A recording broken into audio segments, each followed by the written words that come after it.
think it's a great way to show you like the Ellis Island experience, right? Because Vito really gets Ellis Island because he says, Vito, I forgot his last name, but he's Vito so-and-so from Corleone.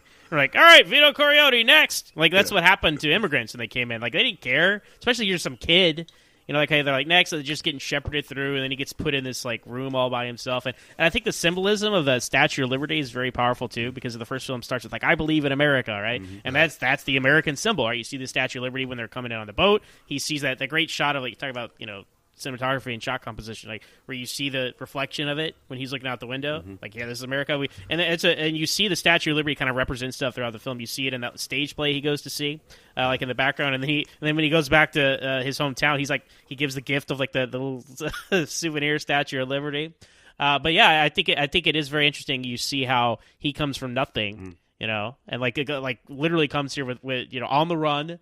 Nothing to his name, nothing in his pocket, and builds this empire to what it is, and we see in the first and now this film. Well, he does have smallpox when he gets there. He does. That's what the X means. That's correct. Yeah. I think it's the X. The X doesn't mean smallpox. I believe I was looking this up, and it's when they think you were mentally challenged. They put an X on you because he wasn't talking and stuff. I'm not sure if that's historically accurate, but that's in the trivia that I read, and I thought that was interesting as well because I don't know why he just doesn't know English. Also, he's probably kind of traumatized because let's not forget his backstory is extremely tragic. His father had died for insulting a Don. Then his older brother gets killed trying to get revenge, and then his mother gets just killed right in front of him by the Don, and then that is the most amazing. That was amazing. That scene.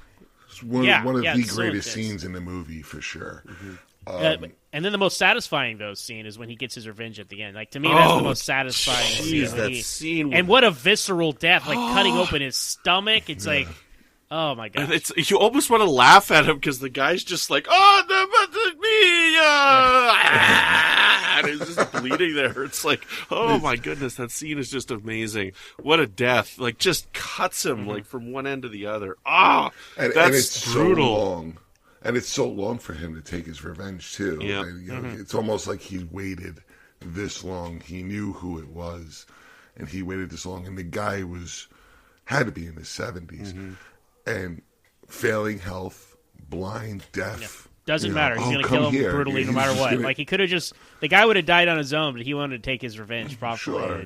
And when he has to, come closer, tell me. He's like, oh, all right, I guess this is when I'm going to do it. You know, he pretty much invites him right up to him to kill him. I mean, it's great. And to see Vito actually get his hands dirty, you know, because he's like this, like, elder statesman in the first one. You can kind of see, no, he's capable of some violence as well, which he would have to be to get into the position he gets in the first film.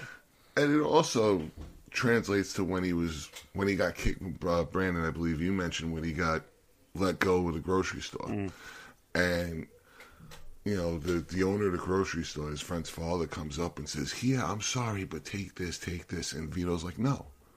He says, "Don't worry about it. I understand what's going on." But again, he gets his revenge in the end in that aspect as well. Yeah, so, I mean, his mom also had mentioned, going back to what you said there, Zach, that he was a quiet boy and he didn't talk a lot. What did you think of the introduction of the film and, like, having the text to explain the history of him? Because, again, like, we got nothing like that in the first film. Did you think that added to this one, having that text explaining what happened? Well, I think it was necessary because you need to add some context. Like, you know, that's the problem with movies when they have exposition. You know, when characters are talking about things that they should know about, they would never say. So it's like, here's the situation. We're at a funeral procession here. Ghost story. And I think, yeah, you're right. You didn't have that kind of thing. But when you have this back and forth narrative, you know, you need to have some kind of context. So in that case, I do think it was appropriate. Chris, what'd you think of that? I agree. I think it was appropriate. It was, for me, if it would have just opened like that, I would have never guessed it. Being that the movie was shot 90% in the native language, you probably could get it as the dialogue was going on. But I like the setup, though. I like because it sets up, you know, what happened, how the family was doomed, I guess you could say, between the father dying, the brother, and then the mother right in front of him. But I liked it. I thought it was a great setup for the scene. Sometimes you can get away with not doing it, but in this one, I think it adds to the dramatic. is what I'm trying to get at here. I'm just glad they had subtitles in this one. Yeah. So we can understand. Well, it's really the only real line of dialogue that De Niro has in English is "I'm going to make him an offer he won't refuse." Right, you know? right. Yeah. Yeah. Yeah, everything else is, like I said, everything else was 90% Italian.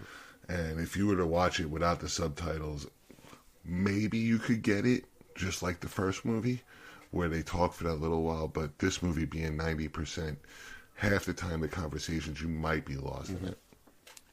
So part of the flashbacks as well, what did you think of seeing the babies of the characters that we saw before? You know, baby Fredo with his pneumonia, baby Michael, baby Sonny, Santino. I think it's interesting the order you see them in, because you've always kind of assumed that Sonny's the older one, but actually in the Godfather saga, when it's in chronological order, they rearrange some of these scenes. So Fredo's scene is first, so he's actually the oldest, which actually makes sense because the actor who played him was older than the other brothers, and it adds to that layer of, like, he was the older brother, he should have taken over, but as Michael says, he's got a good heart, but he's stupid. Yeah. You know? Yeah. And so anyway, that's just an extra layer there, but I think it was cool seeing, you know, as the family grows, you know, daughter after finally. I think when they go, do they not have Connie yet? Is she there when they go to Italy? I don't think so. I think it's just the three boys. Okay, yeah, but no, I enjoyed that because you obviously it's a big family. They're coming, so it's nice to see them. Scene after scene, it gets bigger and bigger. Mm-hmm. Yeah. Excellent.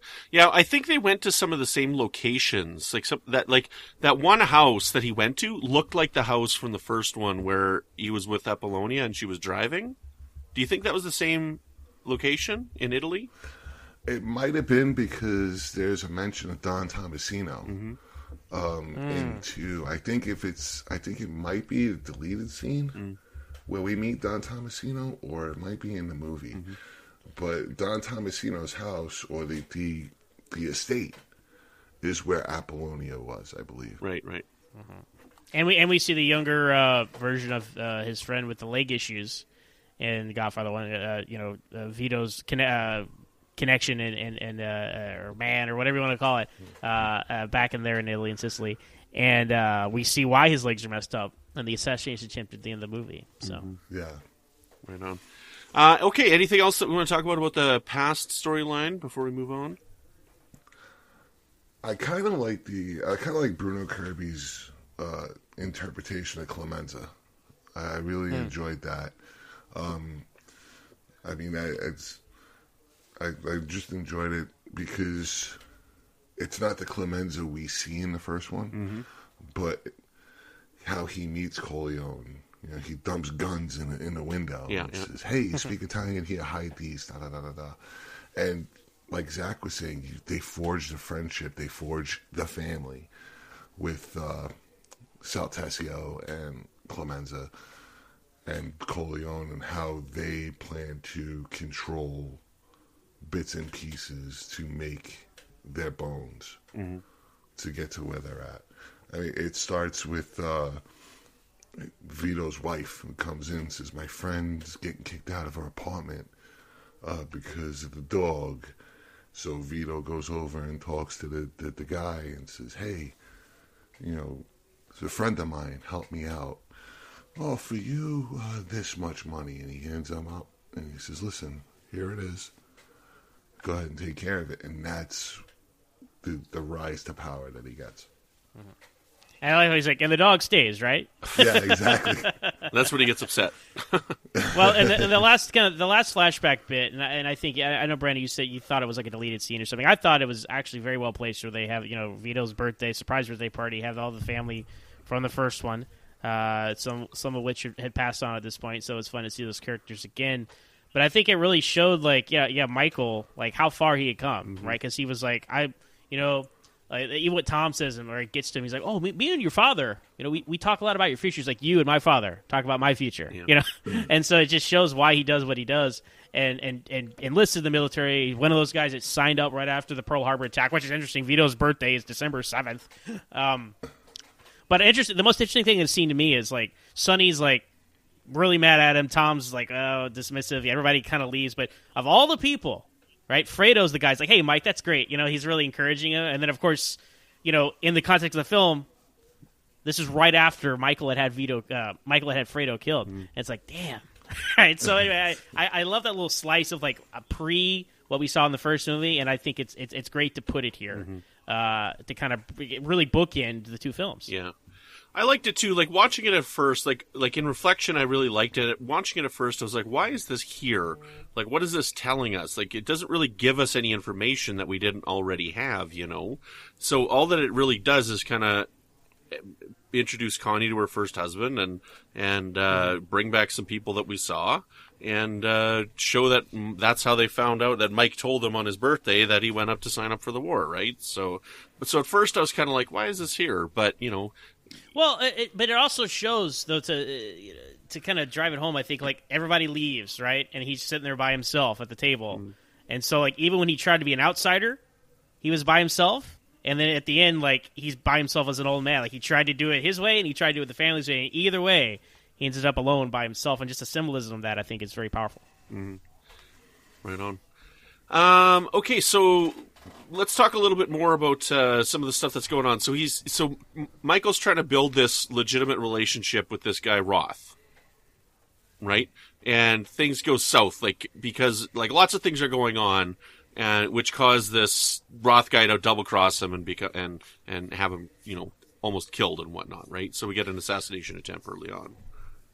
Right. Well, I thought it was kind of aimless at first, but then when you start to see the connections, like, oh, Mo Green was friends with him, and that's who Michael had killed. And okay, the pieces all start falling into place. You think Frankie was involved somehow, but it turns out he was pretty much staged or set up for that kind of thing. And that's why he turns on Michael, because he thought Michael tried to kill him, blah, yada, yada, yada, right? So it does seem a little like aimless in the middle where Michael's he's going to Cuba, he's going to New York, he's going to Nevada, he's going to all these places, talking to different people, trying to spin it all different ways. But when the pieces start falling into place, I think that's what's very interesting. And also, Chris, what you mentioned is it has this historical setting. It's set at the time of the uprising of Fidel Castro in Cuba. So the historical events coming into play, they kind of throw all their plans out of whack as well. Yeah, it goes back to, like I was saying, it's the real events of the time, because in mob history, Lucky Luciano was going to go to Cuba, I believe, to try to get some stuff done over there. But in this case, they put Hyman Roth down there to try to make amends.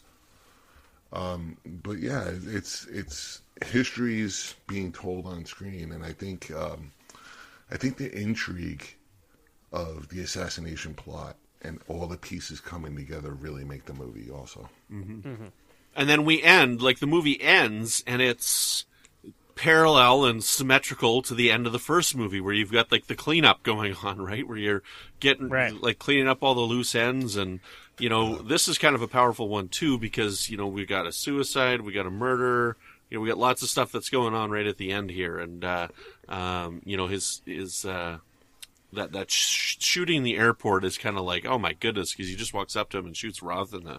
Well, it's very Jack Ruby and Lee Harvey Oswald. Yeah. Yes, I was thinking the same thing when I saw that. And it was, again, historical events they put on screen. Well, you know, a subplot that we haven't really talked about much here is Kay. You know, and her and Michael's deteriorating relationship. I mean, the last shot of the first film was like, oh, I know what I've gotten myself into now, and I don't like it, right? It's the realization of her, like, oh, he just lied to me, and this is the life we're in now. Great. But then even in this film, she has a line to him when they're, like, dancing at the communion. He's like, you told me that you guys were going to be legitimate in 5 years, and that was 7 years ago. He's like, hey, it's long. We're working on it, But you see, like, they get more and more distant from each other. He comes home after his trip, like she's just sitting there sewing a shirt or something, like nobody's home, nobody cares that he's back, and he's losing his family while he's trying to control everything, and that's the difference between him and his father. But also, he's obsessed with having like another son for some reason. I guess because his dad had all these sons. Like, what did you guys? He was always he's like, is it a boy? Is it got a boy? Like, even when he finds out that the baby was lost. Right, he demands to know if it was a boy or not from Tom, who's trying to tell him. And what did you guys think about that? His obsession over that. I think what it is to carry the bloodline, like you said, because he comes from a big family of four kids, including himself. So he wants to carry the bloodline, and he maybe in my head I'm thinking maybe he wants for his boys what